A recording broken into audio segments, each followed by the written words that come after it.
Boy, it's a good thing we took the dirt road and you guys can't see anything.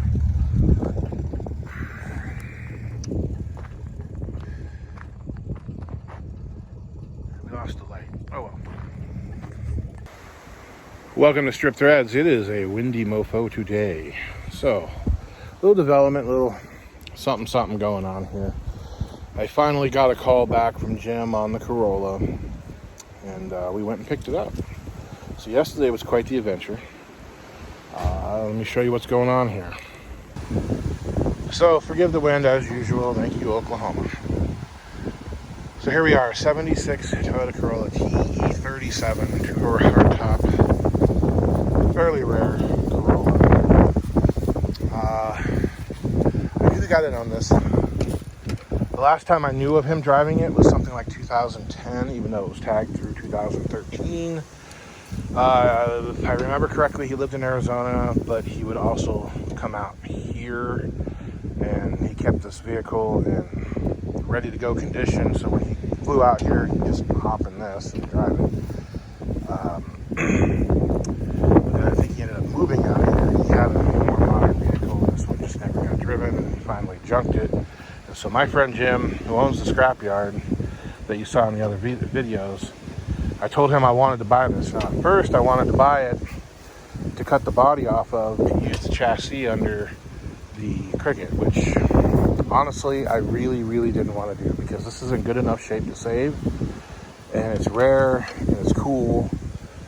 I love the T-Series Hemi. I'd rather have that than the R-Series in the Celica. The track is narrower than the Cricket, which is fine. The wheelbase is shorter, so I would have had to have lengthened it. And it's leaf spring out back, and that could have caused its own set of problems. The Celica is just better all the way around, plus I don't feel bad about cutting that up because I'm not really a Celica fan anyway, but this one's got enough rot in it that it doesn't really matter. This one's not too bad though. Now, this is Luke's first car. Luke is 11 years old. His birthday is in May, so he's still got plenty of time to get this thing all fixed up. As far as roadworthy goes, we should have it roadworthy pretty quick. It'll run now. Spray some stuff down the carburetor and fire off. The fuel system is just completely shot. I mean, we're talking, the filters are full of black sludge. The fuel has turned into asphalt. And so, I gotta hope we can save that tank. Carburetor, I don't even know if I'll mess with it. I'll open it up and look at it, but it's full of brake cleaner right now, and it won't pull anything from the carburetor, even with the choke closed. So it's definitely all gummed up. So this car, in its original paint, except for that front corner, looks like it's had just a little bit of paint work under it. Rust-wise, you got a little bit in the bottoms of the front fenders and a tiny bit there. So last night towing it home, I can't really get the trailer out because it's still hooked to the bus, and the bus won't start, and it'd just be an absolute bitch to get out of there. So we decided to use a tow bar. I took the tow bar mount off of the Celica thinking I could unbolt the tow hooks and just bolt it in there. Well, the problem with the Corolla is they're not bolted on, they're welded to the chassis. So we had to pull the bumper off, drill holes, bolt the thing on there. Had to go borrow a drill, it went dead, had to go borrow another drill. So it was well dark by the time we took this thing on the road. Now, I have had issues with this brand of tire before, and these tires are date coded something or other. I don't know, I'll have to find a date code somewhere on it. Anyway, as you can see, they're very dry rotted, and I did not trust them, and for good reason. So we took dirt roads. Pretty much anywhere out here in this part of the country, you can take dirt roads to get anywhere. Date code 2003. Yeah, date code 2003. You can see just how rotten those are. I didn't trust them. So this is the first one to blow. This was on the front left.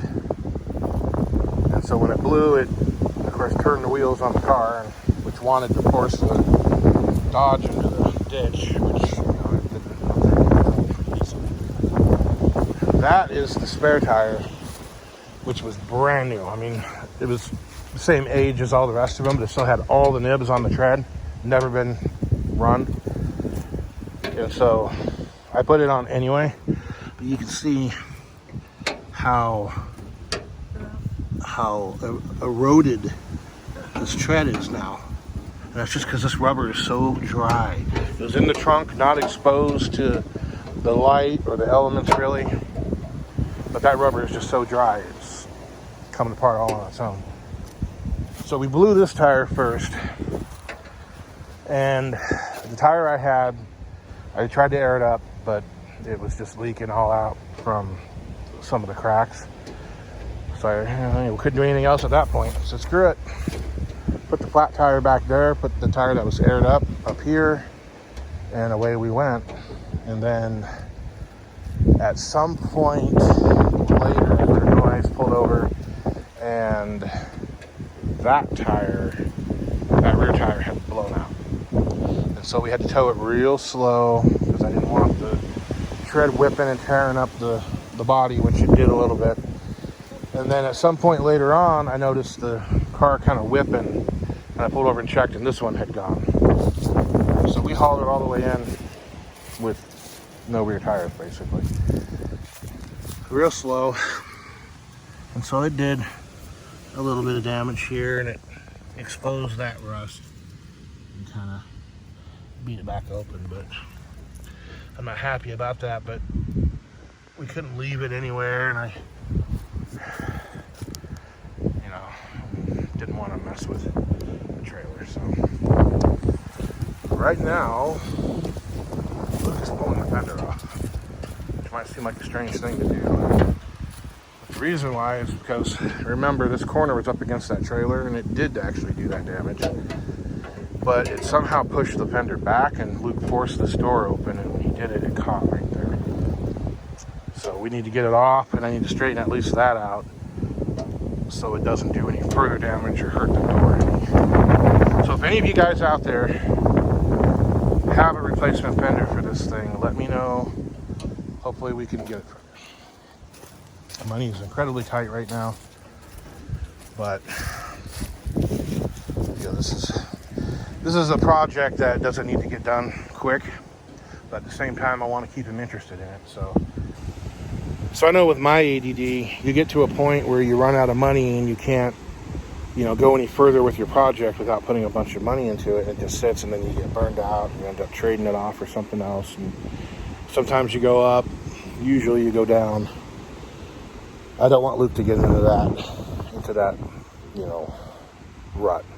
This car isn't bad. It's not excellent, but it's not bad. So we need to stick with this, I think. On to the interior. So like I said, it's a hardtop. Now, this car being in Oklahoma all these years out here in the desert, all the rubber is shot. And that's actually how I met this guy. He came over to my house because I had a couple Corollas. And he asked me if I knew where to get all this weather stripping. I told him, you're going to have to get it through Australia. And you can see all the hail damage. Figure out how to fix that. So needless to say, everything inside this car is shot. Door panels aren't bad. There is actually a door panel here. They're not terrible. There's a couple little cracks in them. The service I think will be okay. You can see a little crack there, a little bitty crack there. Same thing in the back. There is a rear package tray. Holy crap, it's a lot of dirt. Oh, that was probably for me running the leaf blower. Carpet obviously is shot. The floors look good so far. We're going to find out just how bad they are. Dash is junk. It's had a cap put on it before, and as you can see, the cap is shot, but it's also got all that damage down there. I don't know. All this plastic down here is junk too. I might be able to sandblast it, but I think it would probably come apart. The seats have actually been reupholstered before, and they have come apart again. So it looks to me like you might be able to rebuild this seat. Maybe, well, I don't know. That's a metal rod. We might tuck these seats up into the rafters. to save him, but he's going to have to get seats for it. And like I told him, I'm not going to rebuild this car for you. I will help you. I will teach you how to do things. But this is your car, and you're going to work on it. If you don't, I will get rid of it. So, the roof was caved in. The guy had goats. The hood was caved in. Knocked them both out. Luke and I both have agreed that we don't like this front end. You know, we like the flat hood that the KE series had, or the Stans had. You know, with the flat grill, or at least the Australian ones. Well, those grills kind of starting to grow on me. But, and it'll look so much better without the park bench bumpers on it. Did you get all those bolts? all but one. Because I couldn't get that one because I kept getting blinded. You have to get it or we can't get the fender out. It's almost off though. No, Okay. I got all but one. And like I said, we couldn't push it with the flat tires, but I was able to get it running and throw it in reverse real quick and drive it to here. Probably get it running again. Well, I could, but we don't need to. There's no reason for us to get it running right now. That's So Luke's job, one of his first jobs, is to get in here, pull this gas tank. And we'll start with that and see just how bad it is. If anybody has a tail light, we need a lens. Or the Australian lights would be cool too. Luke likes this thing. This package tray, Amco or whatever company made it.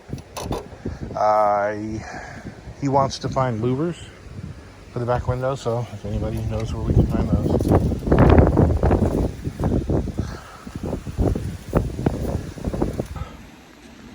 So like I said, I told Luke that, you know, he needs to work on this. He needs to go out, you know, maybe go find odd jobs to do, earn some money so he can buy parts instead of buying Legos or instead of buying video games or, you know, things that I deem to be frivolous. I mean, he's a kid. He needs to be a kid and needs to do kid things. But if he's going to work on this car, he needs to take it seriously. I have considered doing something like a GoFundMe. I don't really like doing stuff like that. I don't like asking for help. It might be some of that toxic masculinity that we grew up with, but I don't know. I mean, I don't want to tell him this, but at least in the back of my mind, I don't see this project progressing, you know, without the funding to do it. I mean, part of me says, well, that's okay, it can just sit. But on the other hand, it'll sit forever. And he won't do anything with it. So I don't want him necessarily to walk in my footsteps and be a car guy, because that's hell sometimes. But I want him to know how to do things, you know, more than just changing a flat tire. I want him to know how to do pretty much anything to a car, even if he doesn't have to.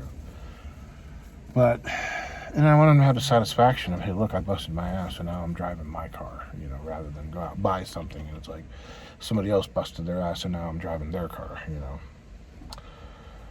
But we'll see. My plan, I don't know if I'm going to go do anything with the carburetor. I might put a Weber on it. I think I've got one. I think I've even got the adapter. But I got to pull that one off to find out. If that one isn't completely loaded with smog crap and vacuum crap, then I might try to rebuild it and run it. I'm trying to build a hot rod here. But at the same time, yeah, it'd be cool to throw something into that. Weber and a header, maybe. I'm a big fan of headers, though. The exhaust is complete, but God, it's small. It's like 1.5-inch pipe. It needs to be 2-inch. And I got a buddy of mine that does exhaust, so that might get changed in the future. I mean, I can't do anything with, you know, no tires on it.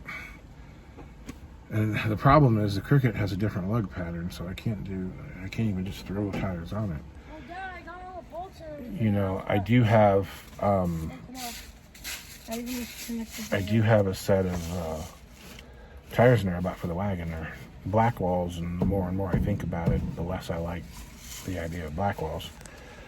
So I might do something with those, put them on his car, and then, you know, he'll have to buy me another set of tires. But I don't know for now. I might do a GoFundMe and just see what happens. It won't be for, maybe I'll do it for like $2,000 or something, because that'll be enough to buy pretty much all the parts he needs, and then we'll do the labor and just see. And then plus there's the tag and title we got to deal with too. So, but anyway, we're gonna go over there and get busy. Go pull that fender off and see what happens. So I'll be back in a bit. So apparently, when the tire opened up the hole there, they were acting like scoops, and they just completely filled the trunk with sand. I mean, I'm not talking about a lot of sand. I'm talking about a shit ton of sand. It's like in piles. Yes. Absolute piles. I mean, look at this. The rocker's completely filled with sand.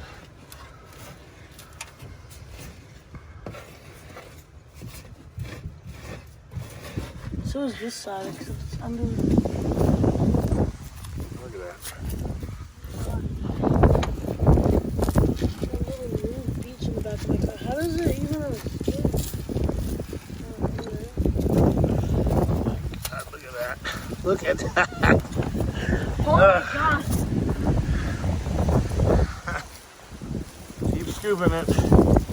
Pull this front bumper out. It weighed about 100 pounds. It's so full of sand. Oh my god. Get this piece of wood out of there. This is an escort wheel. Wait, what? Look at that. I just grabbed it because I didn't feel like finding a home for it. Yeah. Now the floor down here where the tire goes is solid. There's some heavy pitting in a couple spots, and they might end up poking up a couple holes, but very few.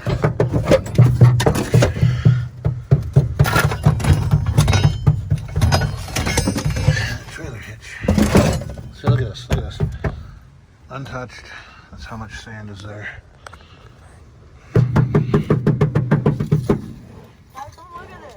I know, Lucas.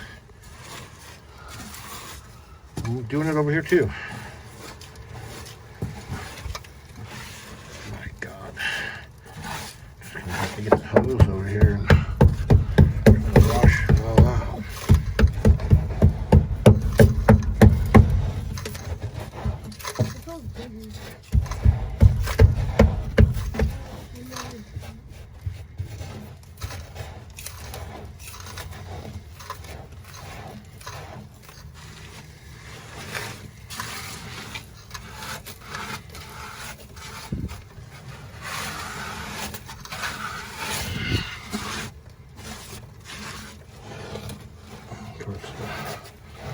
Jack brackets in my way.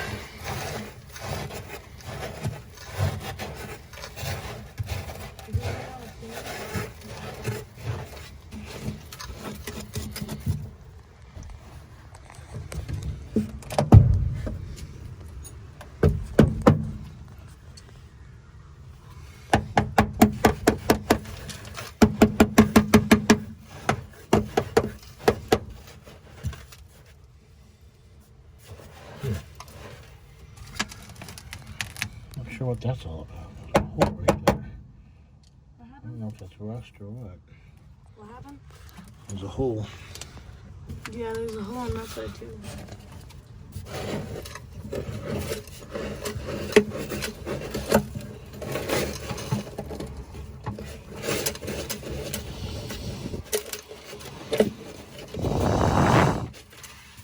It's all wet down the bottom from the car wash.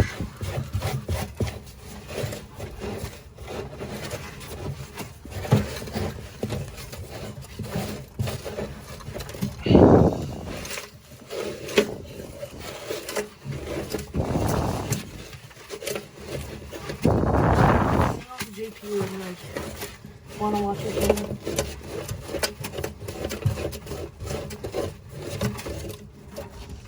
Okay. Good enough for me for now. We'll get the rest of this thing out some more time. Get the shop back in here. I'm gonna clean off everything inside there now too.